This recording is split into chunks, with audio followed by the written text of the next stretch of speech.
Hello everyone, this is Steve Cook with Steve's Horse Show. Today we have a very special guest. Like he said, my name's Kale Vickrey and I'm from Mink, Oklahoma. My dad grew up here, my mom grew up here, both sets of my grandparents grew up here, so we're deeply rooted here, and we farmed here for many generations like he said, and alfalfa is one of our big things that we do, and I'm interested to see what questions we got. A lot of people don't understand how much technology and science goes into hay and how much, how educated the farming community is.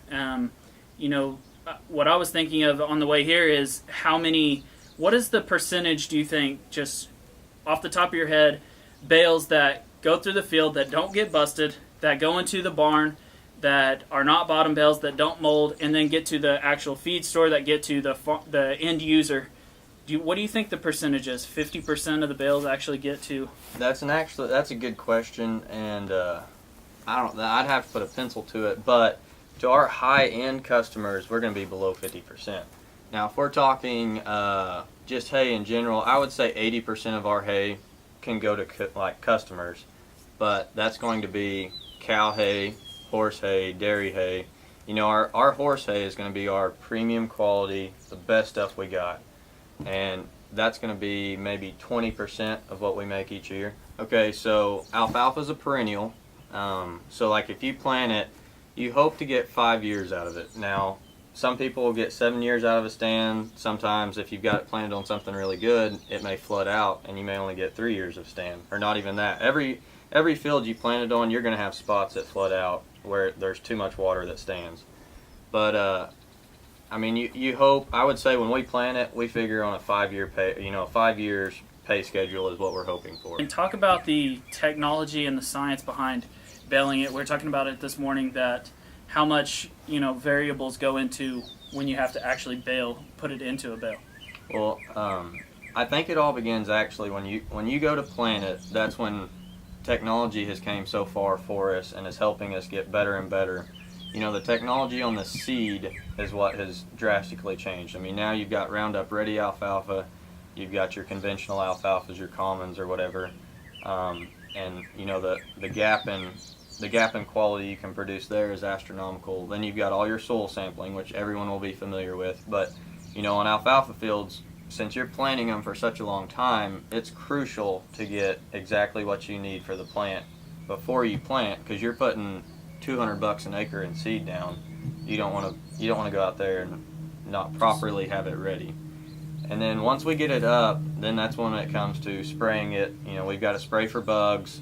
You have aphids and weevils in the spring. Then when it comes time to like what he's saying on cutting it, we'll cut it, and it's got to cure before we can rake it. You got to let the top start curing, which is pretty much your moisture leaving the plant.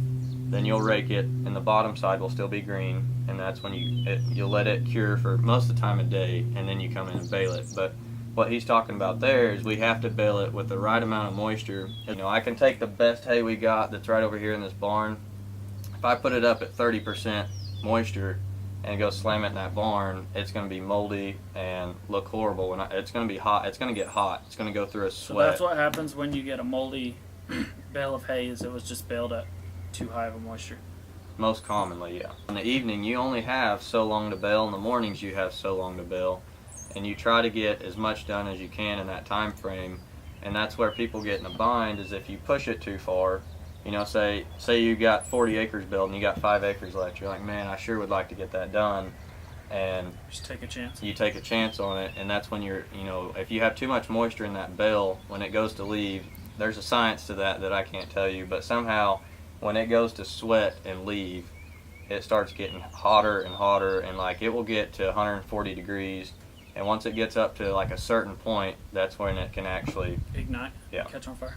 We'll get moisture. It's just you never know if it's going to be 3 o'clock in the morning or if it'll be midnight, and then vice versa in the morning. It could be 6 in the morning or it could be 9 o'clock.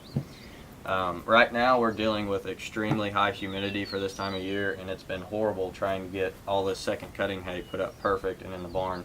But what in the morning, or if it'll be midnight, and then vice versa in the morning. It could be 6 in the morning or it could be 9 o'clock.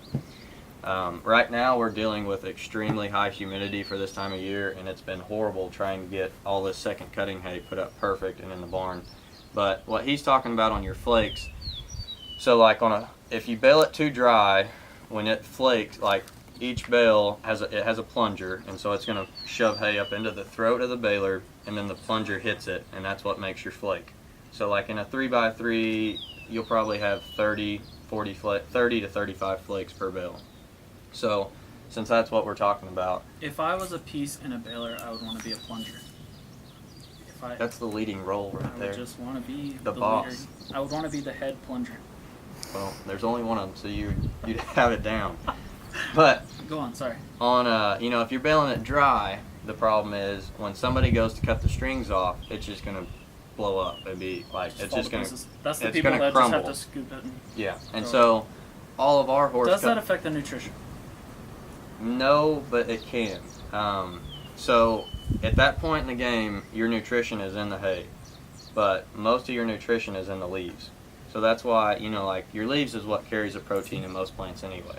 And so if you bale it too dry, the plant is going to shatter. It's going to have teeth that's picking it up, and it's going to shatter the leaves when you're trying to bale it. And so then if you're losing leaves, you're losing protein, you're losing relative feed value. That's what most people, if you're testing hay, that's what 90% of people care about is RFV, which is relative feed value. So if you bale it too dry, when they go to cut the strings and flake it, it's not going to flake right, and it's also not going to have as many leaves as it should, and that's when you get stem. Because they fall through. Yeah, and it'll just be pretty stemmy. Gotcha. But if you bale it too wet, then that's when you go on the other side. You'll have all the leaves, but it's going to go through a sweat. It's going to get hot. You're going to lose RFV because of that, and then it's going to have mold, so you can't sell that to your high-end customers. Gotcha. Imagine the farming community approving of tracking all of your stuff on Apple products. Is that approved in the farming community? Probably not. My dad still has a little notebook he keeps. Everything's wrote down in it, and he calls it the hay Bible. And so, like tomorrow, we got to turn our hay production in, and he'll be like, So this I'll go weekend get we're that. going to have a sale on hay Bibles, and Yeah. you can find that on our website or at the store.